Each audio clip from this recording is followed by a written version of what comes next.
My name is Joan Fradkin. I used to be a teacher in New York City. I worked with visually impaired students there for most of my career. And you know, I have a son and a daughter, and right now I have four grandchildren. My father, who was born Fritz Rosenwald, and when he came to America at some point, changed his first name to Fred Rosenwald, was born in Cologne on May 11th, 1915. He was lucky to have come to the United States in 1938, and he tried to bring his sister Lisa Rosenwald to this country, and later on, at various times, his parents to this country. That would have been my grandmother, Johanna Ledermann Rosenwald, and her husband, Carl Rosenwald. However, he was not successful, and sadly, my grandparents and my aunt perished during the Holocaust.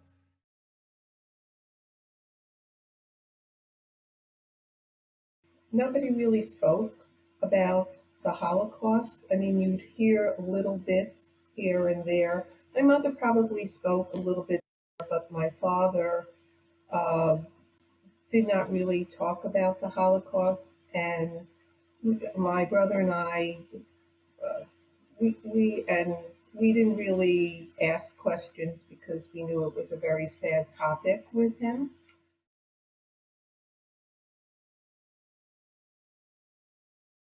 My father, Fred Rosenwald, did not really know what happened to his parents and sister.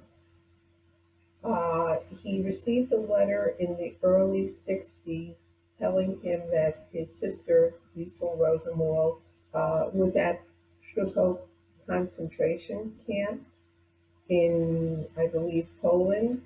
And I assume at that time he put the dots together with that. I didn't find out about his sister until many years later after my father had died when I was doing my research. What exactly happened to her? I also assumed that he probably thought that maybe his father had died during the Holocaust. I don't know how he felt about his mother, but as a child, I always felt that possibly my grandmother and my aunt were alive.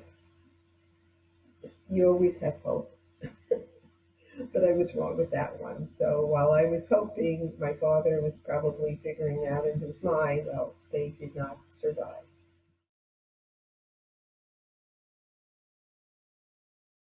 My father kept letters in his file cabinet in the closet of his apartment that he shared with my mom.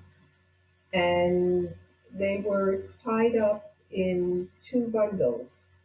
Uh, and I don't think he read them in years. I don't know for sure, but if he were still on this earth, that would be a question I would ask him. But after my father died, they stayed in the apartment, tied up in these two bundles along with other information.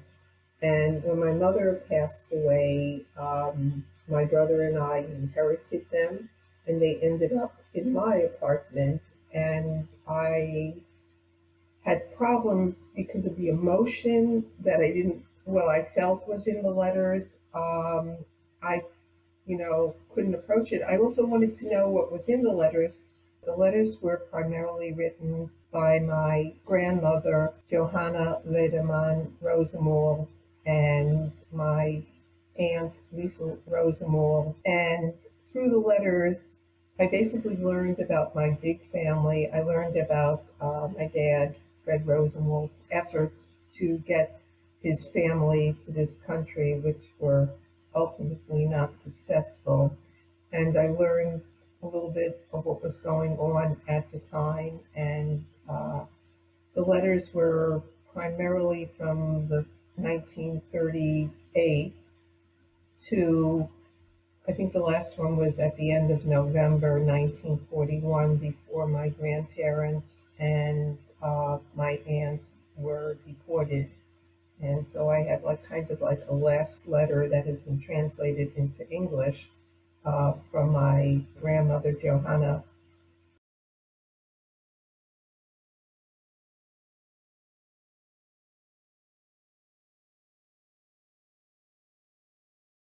This is unfortunately, this is the way I actually got to know my grandmother and my aunt.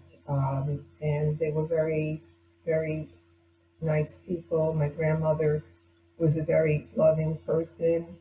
And, you know, my aunt, I learned a lot about my aunt. I didn't know she was engaged. My father never said that. Um, I actually found out the person that she was engaged to. Unfortunately, he also perished during the Holocaust.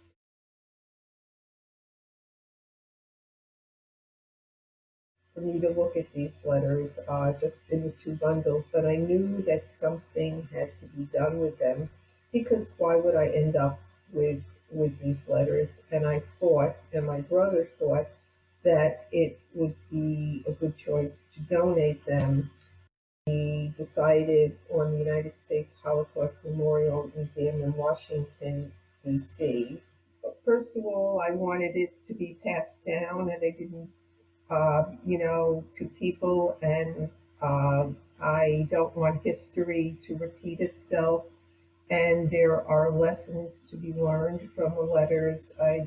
You're dealing with, you know, people who were just everyday people, and what they had to endure was horrible. And I thought that my grandparents and aunt and my father would want it passed on.